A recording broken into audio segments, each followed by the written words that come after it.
নমস্কার, আপনারা দেখছেন Ishan Bangla night bulletin news powered by SR metro. সঙ্গে রয়েছে আমি চন্দ্রিমা। সংবাদ শুরু করার আগে দেখে নেব আজকের বিশেষ সংবাদ শিরোনাম। ইতিহাস গড়ে অসম বিধানসভায় গৃহীত অভিন্ন দেওয়ানি আইন বিল।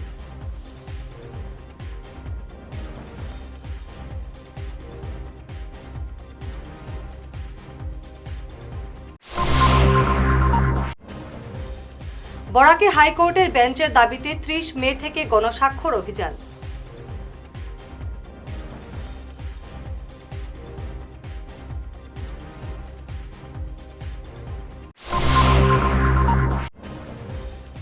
শিলচরের তীব্র যানজট সমস্যা থেকে কবে মিলবে পরিত্রাণ?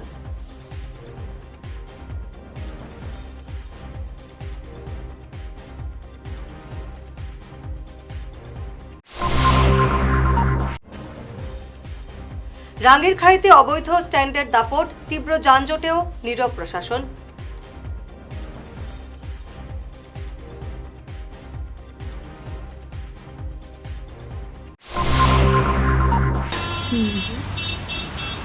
আরে সোমা, তুই এখানে কি করছিস? আরে রিনাদি, ভালো হয়েছে। শোনো না, বাবারই মেডিসিনটা না আমি কোথাও খুঁজে পাচ্ছি না। কি করা যায় বলো তো? তুই মেডিকালায় গিয়ে দেখেছিস? মেডিকাটা মানে ওই অম্বিকাপট্টি ইসকন মন্দিরের পাশে? হ্যাঁ, কিন্তু ওটা তো অনেক দূরে হয়ে যায় গো। তাতে কি হয়েছে?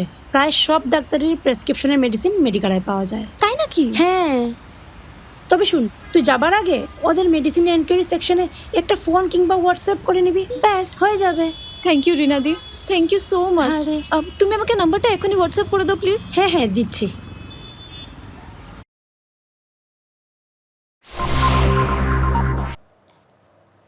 এবারে দেখে নেব বিস্তারিত ঈশান বাংলা নাইট বুলেটিন নিউজ। ইতিহাস সৃষ্টি করে বুধবার অভিন্ন দেওয়ানি আইন বিল অসম বিধানসভায় সংখ্যাগরিষ্ঠ বিধায়কের ধ্বনি ভোটে গৃহীত হল। মুখ্যমন্ত্রী হিমন্ত বিশ্ব শর্মা বিলের সপক্ষে যুক্তি তুলে ধরেন। বিরোধী বিধায়করা আলোচনায় অংশ নিলেও সংশোধনী প্রস্তাবের বিষয়টি সিলেক্ট কমিটিতে পাঠানোর জোরালো দাবি জানান। যদিও অধ্যক্ষ রঞ্জিত কুমার দাস সংবিধানের সংশ্লিষ্ট ধারা অনুযায়ী এতে সায় দেননি। এনডিএ বিধায়করা এই বিলকে ঐতিহাসিক পদক্ষেপ বলে বর্ণনা করেন। এনডিএ বিধায়কদের জয় শ্রীরাম স্লোগানে মুখরিত হয় সদন। শাসক দলের বিধায়করা বলেন, এই আইন কোনো ধর্ম বা ধর্মীয় রীতিনীতির বিরুদ্ধে নয়। পীযূষ হাজরিকা সংবিধানের সংশ্লিষ্ট অনুচ্ছেদের প্রসঙ্গ টেনে ঠুকেন কংগ্রেসকে। মাননীয় অধ্যক্ষ মহোদয়, মই প্ৰস্তাৱ উত্থাপন কৰোঁ যে the uniform civil code Assam bill 2026খন পাৰিতকৰণৰ বাবে লোৱা হওক। এতিয়া বিধেয়কখন পাৰিত কৰা হওক। যিসকলে সপক্ষে আছে কওক হয়, যিসকলে বিপক্ষে আছে কওক নহয়। মই ভাবোঁ হৰ সপক্ষে প্ৰস্তাৱটো গৃহীত কৰা হয় আৰু বিধেয়কখন পাৰিত কৰা হয়। বরাকে গৌহাটি হাইকোর্টের স্থায়ী বেঞ্চ স্থাপনের দাবিতে 30 মে থেকে গণস্বাক্ষর অভিযানে নামছে হাইকোর্ট বেঞ্চ স্থাপনা দাবি বাস্তবায়ন কমিটির কাছাড় জেলা শাখা। সংগঠনের সভাপতি ধ্রুব কুমার সাহা জানিয়েছেন, এই অভিযানে 25,000 স্বাক্ষর সংগ্রহের লক্ষ্য রাখা হয়েছে। আইনজীবী ধর্মানন্দ দেব বলেন, আগামী 16 জুলাই বিকেল 4টায় বরাকের 3 জেলা এবং ডিমা হাসাও জেলার প্রতিনিধি দল হাইকোর্টের মুখ্য বিচারপতির সঙ্গে দেখা করে ভিশন ডকুমেন্ট পেশ করবেন। সাংবাদিক সম্মেলনে উপস্থিত ছিলেন তৈমুর রাজা চৌধুরী, ডক্টর বিভাস দে, শান্তনু নায়েক, কমল চক্রবর্তী, নিখিল পাল, দেবমিতা চক্রবর্তী, রসরাজ দাস, ইন্দ্রাণী ভট্টাচার্য প্রমুখ। সুপ্রিম কোর্টে 2025 সালের ডিসেম্বর একটা জাজমেন্ট দিছে, যে জাজমেন্টটা কইছে এই কেসের ইয়েটা হইল যে Baburao Nimbalkar versus state of Maharashtra 2025। এই কেসও কইছে সুপ্রিম কোর্টে, এটা কনস্টিটিউশন বেঞ্চ জাজমেন্ট দিছে, যা কইছে যে রিকনসিডার করা যায়। এই ধরনের অপিনিয়ন যদি রিজেক্ট হয়, তো রিকনসিডার হাইকোর্টে আবার করতে পারে যদি এখানে কোনো চেঞ্জ হয়। এবং যেটা দেওয়া হয়েছে আগে এটা ফাইনাল না, এই জাজমেন্টটা ক্লিয়ার লেখা আছে। যদি আপনারা করে আমি ফরিয়া করতে পারি 2 লাইন, হ্যাঁ, যেটা আমাদের ইম্পর্টেন্ট, যেগুলো আমরা এটা সব মেমোরেন্ডামে দেওয়া অলরেডি হয়ে গেছে। তখন একটা লাইন আছে, এটা 41 মানে এই জাজমেন্টের 41 নম্বর পেরাতে লেখা আছে, while past decision and reports may constitute valuable input, they do not operate as a legal bar. or create an estoppel against the exercise of statutory power by a successor. আগে যে দেয়া গেছে এটা কোনো বাধা হইতো না। What the law requires is that the decision be taken bona fide within the scope of authority conferred by statute and for legitimate institutional reasons. Once these requirements are satisfied, the mere fact that a different view had been taken in the past cannot invalidate the present decision. আন্দোলন হয়েছে ৮০ দশক থেকে যে আন্দোলন চলছে আমাদের জানা মতো এটা বরাক ভ্যালির মধ্যে সীমিত ছিল। এই প্রথমবার আমরা কিন্তু ডিমা হাসাওকে ইনক্লুড করতে পেরেছি এবং ওনাদেরকে যখন আমরা অনুরোধ করেছি ওরা খুব এটা পজিটিভ একটা আমাদের পজিটিভ অ্যাটিটিউডের সঙ্গে ওরাও করেছে এবং আমরা ব্যক্তিগতভাবেও ডিমা হাসাও জেলাতে গিয়ে ওদের সঙ্গে কথাবার্তা বলেছি। পরবর্তীতে ওনাদেরকে অনুরোধ করেছিলাম আমরা যে একটা যদি যেভাবে আমরা শিলচরের একটা ইন্টেলেকচুয়াল মিট হয়েছে ঠিক এইভাবে যদি ওরা একটা ইন্টেলেকচুয়াল মিট সমাজের সব স্তরের লোকদেরকে নিয়ে যদি করা যায়, ঠিক আমাদের কথায় আমাদের অনুরোধে ওরা সাড়া দিয়ে ঠিক এইভাবে ওনারাও একটা ইন্টেলেকচুয়াল মিট করেছেন। আমরা এখান থেকে অনেকটা আমরা গেছি এখানে এবং খুব ভালো একটা ওনাদেরকে আমরা বোঝাতে পেরেছি যে ওরা গুয়াহাটি যেহেতু ডিমা হাসাও এখান থেকে প্রায় ৯০ কিলোমিটার ৯৫ কিলোমিটার দূরত্ব এবং গুয়াহাটির থেকে দূরত্ব কত বেশি, যদি ওরা বরাক ভ্যালির সঙ্গে থাকে তাহলে ওদের লাভটা কী এবং ওরাও এটা বুঝতে পেরেছে এবং সেখানে ওদের খুব ভালো লেগেছে যে বিভিন্ন যেমন বিভিন্ন জনগোষ্ঠী সংগঠনের কর্মকর্তারা উপস্থিত ছিলেন এবং ওরাও এটাও করেছে যে না বরাক ভ্যালির সঙ্গে থাকলেই আমাদের সনাতনী ধর্মীয় চেতনা এবং মুখ্যমন্ত্রীর আহ্বানকে সম্মান জানিয়ে বড়যাত্রাপুর বাজারে কোরবানির জন্য গরুর বদলে ছাগল ভেড়া বিক্রি করা হচ্ছে। ঈদ উল আজহায় এবার প্রথম পরিলক্ষিত হচ্ছে গরুর পরিবর্তে বেচাকেনা চলছে ছাগল এবং ভেড়ার। স্থানীয় বাজার কমিটি এবং বিশিষ্ট জনেরা জানিয়েছেন শুধু গরু বিক্রি বন্ধ নয়, কোরবানি দেওয়া থেকেও ইসলাম ধর্মাবলম্বী বিরত থাকার সিদ্ধান্ত নিয়েছেন। আগামীকাল শান্তি সম্প্রীতির বার্তা দিয়ে ঈদ উল আজহা পালনের আহ্বান জানিয়েছেন বাজার কমিটির কর্মকর্তা। বড়যাত্রাপুর লস্কর বাজারে বুধবার বাজার ও গরুর বাজারজাত হয়, কিন্তু আমরা আজকে বাজারটা বন্ধ করছি। আসামের মাননীয় মুখ্যমন্ত্রী মহোদয় এবং লোকাল প্রশাসন সবার নির্দেশে যে আজকে গরুর বাজারজাত না করার লাগিয়া, কারণ আগামীকাল ঈদ উল আজহা বকরা ঈদ মানে আমরা কুরবানির দিন, হয়তো বাজার আজকে গরু কিনিয়া মানুষে নিয়ে হয়তো কুরবানি দিতে পারে। এতে অন্য ধর্মাবলম্বী যারা সনাতনী ধর্মাবলম্বী মানুষ আছে তাদের হয়তো ধর্মীয় আঘাত বা তাদের ধর্মীয় ভাবাবেগের তারা কষ্ট পাইব, যার লাগিয়ে আমরা আজকে বড়যাত্রাপুর লস্কর বাজারে বুধবার বাজারটা আজকে আমরা গরুর বাজারটা বন্ধ করছি এবং আগামী দিনে যথারীতি বাজার চলব।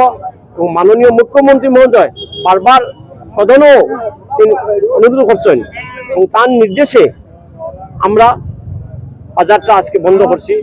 মুসলমান এবং হিন্দু সমাজ সবাইকে আমি অনুরোধ করব যেন আগামী দিনে বা আগামীকাল যে ঈদ উল আজহার দিন সবাই সুন্দর একে অন্যের সম্প্রীতি বজায় রেখে এই ঈদ উল আজহা উদযাপন করার লাগে আমি সবার কাছে আমি আহ্বান জানাই।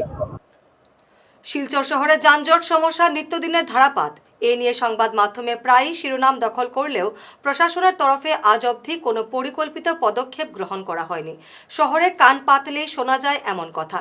বিশেষ করে অম্বিকাপট্টি পয়েন্ট থেকে প্রেমতলা পয়েন্ট পর্যন্ত প্রতিদিনই লেগে থাকে যানজট। এর অন্যতম কারণ হলো যত্রতত্র পার্কিং। রাজপথের অনেকটাই দখল করে ই-রিকশা, বাইক এবং ব্যক্তিগত গাড়ির পার্কিংকে এই সমস্যার জন্য দায়ী করেছেন ভুক্তভোগীরা। এছাড়া শহরের ট্রাফিক নিয়ন্ত্রণে পুলিশের শিথিলতাও অনেকাংশে দায়ী। প্রশ্ন উঠেছে এই অভিশাপ থেকে কবে মুক্তি মিলবে, কবে হবে সমস্যার সমাধান, কার কাছে মিলবে সঠিক জবাব। এবারে সময় ঈশান বাংলা নাইট বুলেটিন বিরতির সঙ্গে থাকুন। দাঁতের সমস্যায় ভুগছেন, খরচ নিয়ে ভাবছেন? আর চিন্তা নেই, শিলচরের এসআর ডেন্টাল স্টুডিও নিয়ে এসেছে আপনাদের জন্য এক অভাবনীয় সুযোগ। এখন থেকে আপনার পরিবারের যে কোনো একজন রেজিস্ট্রেশন করলেই পরিবারের বাকি সবাই 4 জন পাবেন দাঁতের যে কোনো সমস্যার সম্পূর্ণ বিনামূল্যে চেক আপ। হ্যাঁ, ঠিকই শুনেছেন, একজনের খরচে সুস্থ থাকবে পুরো পরিবার। তাই দেরি না করে আজই চলে আসুন আর আপনার হাসি আরও উজ্জ্বল করুন। আমাদের ঠিকানা SR dental studio, Rangirkhari, Silchar, SR metro ঠিক উপরতলায়। Phone number 8638246619। শহর বদলায়, ফ্যাশন বদলায়, কিন্তু কিছু আবেগ চিরকাল অমলিন। শিলচরের খান জুয়েলার্সে পা রাখতেই সেই আভিজাত্যের ছোঁয়া অনুভব করলাম। শান্ত পরিবেশ, মার্জিত ডেকোরেশন আর হীরা সোনার এক অনন্য সংগ্রহ। প্রতিটি গয়না যেন নিখুঁত শিল্পকর্ম। আধুনিক এক্সক্লুসিভ ডিজাইনের সঙ্গে রয়েছে 51 বছরের অটুট বিশ্বাস ও ঐতিহ্য। মায়ের জন্য ভালোবাসার উপহার হোক বা জীবনের বিশেষ মুহূর্ত, খান জুয়েলার্স মানেই স্মৃতিকে করে তোলা আরও মূল্যবান। আপনি কবে আসছেন আপনার প্রিয় মুহূর্তটি সাজাতে? ফিরে এলাম বিরতির পর। মধুরাঘাটে নদী ভাঙনের কবলে পড়েছে বেশ কয়েকটি বাড়ি। বিশাল আকারের ফাটল ধরায় ভিটে বাড়ি নদীতে তলিয়ে যাওয়ার আশঙ্কায় আতঙ্কিত সব পরিবার। এ সংক্রান্ত প্রতিবেদন ঈশান বাংলায় বিস্তারিতভাবে সম্প্রচার করা হলেও আজ পর্যন্ত জনপ্রতিনিধি কিংবা প্রশাসনের পক্ষ থেকে কোনো পদক্ষেপ গ্রহণ না করায় ক্ষোভ প্রকাশ করেছেন ভুক্তভোগীরা। বিভিন্ন মহল থেকে ভাঙন প্রতিরোধের পদক্ষেপ নেওয়ার জন্য সরকারের কাছে দাবি জানানো হয়েছে। দেখুন, এটা যে নদী ভাঙনের যে সমস্যা, যেটা এটা দীর্ঘদিনের সমস্যা, এটা আমরা যে যখন লোকাল প্রতিনিধি খুঁজছি, মেম্বার, পঞ্চায়েত, তার মাধ্যমে দিয়ে আমরা এই সমস্যার সমাধান হইতো না। দ্বিতীয় কথা হইল গিয়া, এখানে যে আজকে টেম্পোরারি কোনো কিছু করে দিয়ে যে সমাধান হয়ে যাবে এটাও নয়। এটা পার্মানেন্ট একটা সলিউশন হওয়া লাগবে, কারণ মানুষের জীবনের ব্যাপার আছে। এখানে অনেকটা পরিবার আছে, একদম হতদরিদ্র পরিবার, যারা মানে বিকল্প কোনো ব্যবস্থা নাই। এখানে যদি বাড়িঘর চলে যায়, অনেক বাড়িঘর গেছে, আগেও গেছে, এখন বাকি যেগুলো আছে এগুলো যদি চলে যায় তাহলে এগুলো মানুষের টাকার ব্যবস্থা নাই। আর যার কারণে আমি মাননীয় বিধায়ক, নবনির্বাচিত বিধায়ক মহাশয়কে অনুরোধ রাখছি, এবং যারা এই ডিপার্টমেন্টের যারা মানুষ লোক আছে তাদের কাছে অনুরোধ রাখছি বিহিত ব্যবস্থা অতি সত্ত্বর নেওয়ার জন্য, অতি সত্ত্বর ব্যবস্থা নিয়ে এই মানুষগুলোর জীবন রক্ষা করার জন্য। করিমগঞ্জ কলেজে ভর্তি প্রক্রিয়া স্বচ্ছ এবং সহজ করার দাবিতে জেলাশাসক এবং সার্কেল অফিসারকে স্মারকপত্র দিল কলেজ ছাত্র সংসদ। সাধারণ ছাত্রছাত্রীদের হয়রানি বন্ধের লক্ষ্যে এনএসইউআইয়ের প্রাক্তন সম্পাদক শুভজিৎ চক্রবর্তী, ছাত্র সংসদের সাধারণ সম্পাদক রুচিতা পুরকাস্থ এবং প্রীতম দাস সহ এক প্রতিনিধি দল প্রশাসনের দ্বারস্থ হয়ে দ্রুত সমস্যা সমাধানের দাবি জানান। তো করিমগঞ্জ কলেজে সেমিস্টার অ্যাডমিশনে যে সামেট পোর্টালে আমরা রেজিস্ট্রেশন করি সেটা এখন বন্ধ হয়ে গেছে, যার ফলে অনেক স্টুডেন্টসরা এনসিএল আপলোড করতে পারছে না যারা ওবিসি ক্যাটাগরির মধ্যে আছে। তো যার জন্য আজকে আমরা সার্কেল অফিসারের কাছেও গেছিলাম, তার সাথে আমরা ডিসি স্যারের সাথেও কথা বলেছি। আর এখন আমরা প্রিন্সিপাল স্যারের সাথে কথা বলবো, একটা মিটিং আছে, ওইখানে যতটুকু সম্ভব আমরা এই সমস্যাটার সমাধান খুঁজে বের করার চেষ্টা করব। এই স্মারকপত্রের মূল উদ্দেশ্যটা হচ্ছে গিয়ে এখন দেখা যাচ্ছে যে আজকে যারা ডিগ্রিতে যারা অ্যাডমিশন নিতে চলেছে, নতুন যারা নবনিযুক্ত যারা ডিগ্রি যারা স্টুডেন্ট, তাদের অ্যাডমিশনের ক্ষেত্রে প্রথমে বলা হয়েছিল যে এনসিএলটা স্মার্ট পোর্টালে আপলোড করতে হবে না। তো অ্যাকর্ডিংলি স্টুডেন্টকে আমাদের জেনারেল সেক্রেটারি ইনফরমেশন দিয়েছে যে স্কুটিনির টাইমে এই জিনিসটা শো করলে হবে। সাডেনলি গতকালকে এই গেস প্রিন্সিপাল আবার বলেছেন যে এটা স্মার্ট পোর্টালে আপলোড করতে হবে। তো এটা নাকি গভর্নমেন্ট পলিসি। তো কথাটা হচ্ছে এখন তো স্মার্ট পোর্টালও বন্ধ হয়ে গেছে, এখন অনেক স্টুডেন্টসরা আপলোড করতে পারেনি। তাহলে আজকে যারা আপলোড করতে পারেনি তাদের জন্য অ্যাডমিশন নেওয়াটা আজকের দিনে সমস্যা। তো সেটাই আমরা ডিসি সাহেবের সাথে আলোচনা করি। আমি একজন এনএসইউআই প্রাক্তন রাজ্যিক সম্পাদক ছিলাম, তাই আজকে ছাত্র সংসদের নেতৃত্বে যে মেমোরেন্ডামটা দেওয়া হয়েছে আমি আমি সেখানে আসলাম, এসে তাদের সাথে সম্মিলিতভাবে আমিও কথা বললাম এবং চাই যাতে ছাত্রদের যে সমস্যাটা যাতে অতি সত্বর যাতে সমাধান হয়। শিলচর রাঙ্গিরখাড়ির নেতাজি মূর্তির পাশে গড়ে ওঠা অবৈধ গাড়ি স্ট্যান্ডের জেরে তীব্র ক্ষোভ দেখা দিয়েছে। প্রতিদিন এই ব্যস্ত মোড়ে ঘন্টার পর ঘন্টা গাড়ি দাঁড় করিয়ে যাত্রী ওঠানামায় মূল সড়কে দমবন্ধ যানজট লেগেই থাকে। ট্রাফিক আইনকে বুড়ো আঙুল দেখিয়ে চলা এই নৈরাজ্যের পরও রহস্যজনকভাবে নীরব দর্শকের ভূমিকায় প্রশাসন, যা নিয়ে এখন বড়সড় প্রশ্ন উঠেছে। দেখুন আমাদের প্রতিনিধি কুন্তল কুরির রিপোর্ট। প্রতিদিন যানজট এবং যানজট নিয়ে সবাই চিন্তিত, সবাই উদ্বেগ প্রকাশ করে থাকেন।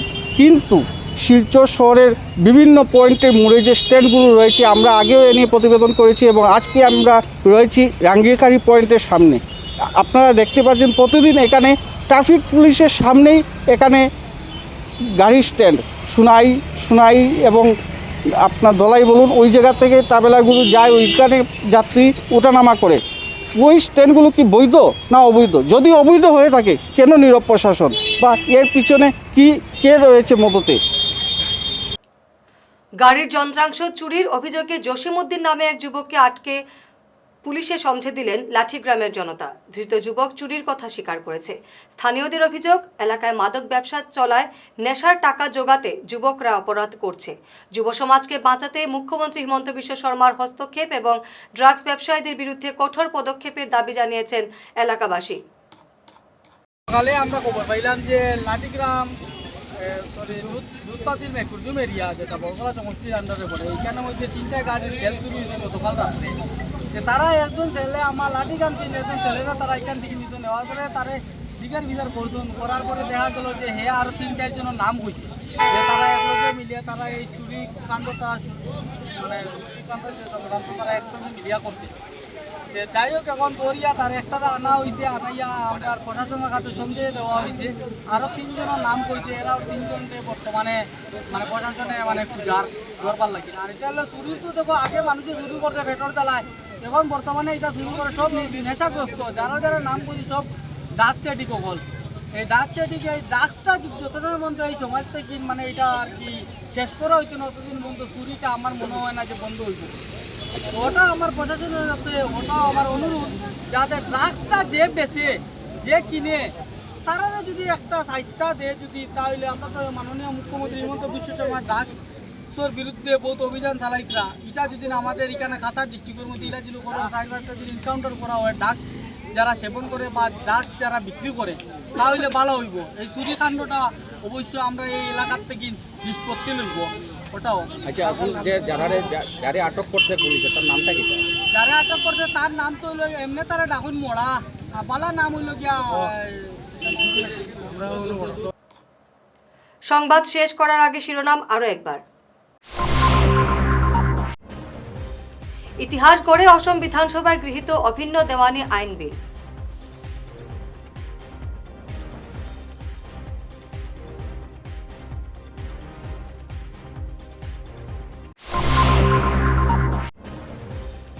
বরাকে হাইকোর্টের বেঞ্চের দাবিতে 30 মে থেকে গণস্বাক্ষর অভিযান।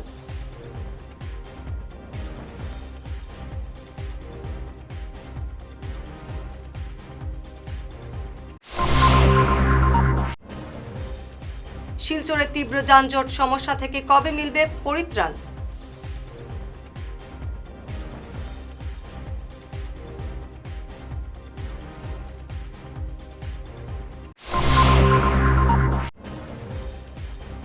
রাঙ্গিরখাড়িতে অবৈধ স্ট্যান্ডের দাপট, তীব্র যানজটেও নীরব প্রশাসন।